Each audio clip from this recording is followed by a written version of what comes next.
Well, you can't come to Plymouth Harbor without a tour of Plymouth Plantation. We are the museum of the 17th century Atlantic world. We're a living history museum.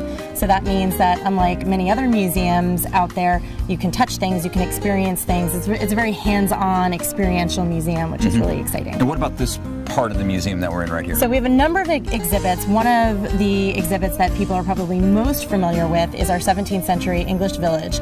And that's where all of our pilgrims are. Right, and they are in character. They're in costume, they're in character, Yeah. They are portraying actual people who came over on the Mayflower in 1620. So tell me, what was life like on the Mayflower?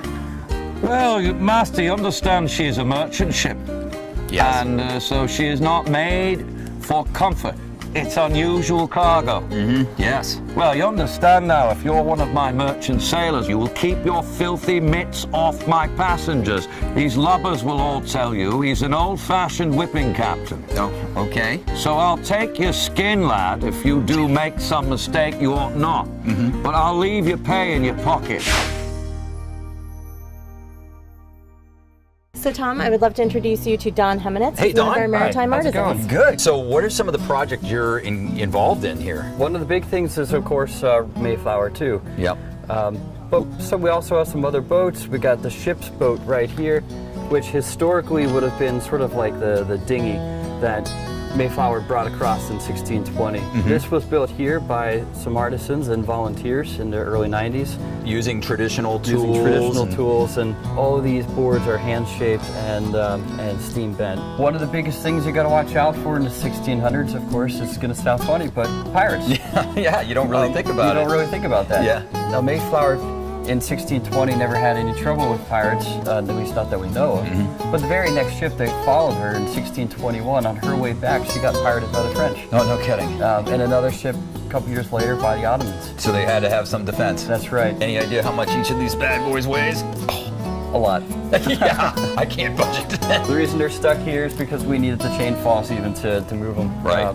But we have carriages for them as well, and right now the carriages are in many pieces. We're rebuilding all the carriages, and they're actually pretty close to being done. So we'll be able to reassemble them soon and then put them back on here and move them around as we need to. Cool. So Tom, welcome to the Wampanoag home site. Thank you. This is one of our major exhibits here at Plymouth Plantation. And this is Tim Turner. Hey, Tim. Turner Nice to meet you. is Yes. our guest experience manager for the home site. And he'll be happy to tell you a little bit more about Machoon. Yeah, what is it now? What is the Machoon? Machoon is the word for boat, and we could go over and take a look at one and I'll tell you a little bit about it. Excellent, because I'll tell you, we're a boating show. We like to keep things nautical.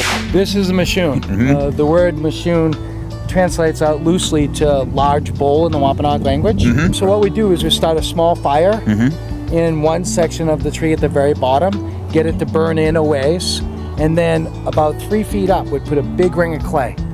And then we'd start a large fire around the bottom and we'd burn that to that void, and that tree would weaken and it would fall. Oh, I got it. Okay, and that's so you'd actually fell it that way. Fell it with fire. Okay. Absolutely. The whole process in making this is done by burning and scraping.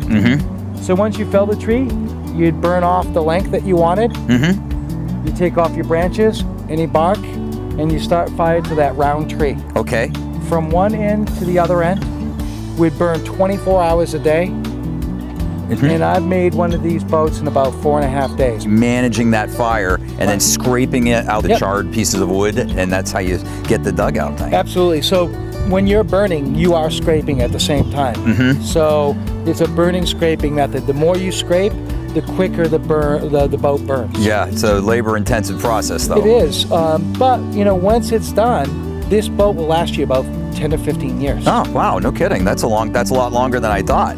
And so what would they use the Machoon for? So a smaller one like this was used for fishing, maybe a little bit of traveling. I mean, it's kind of like your family vehicle. Yeah.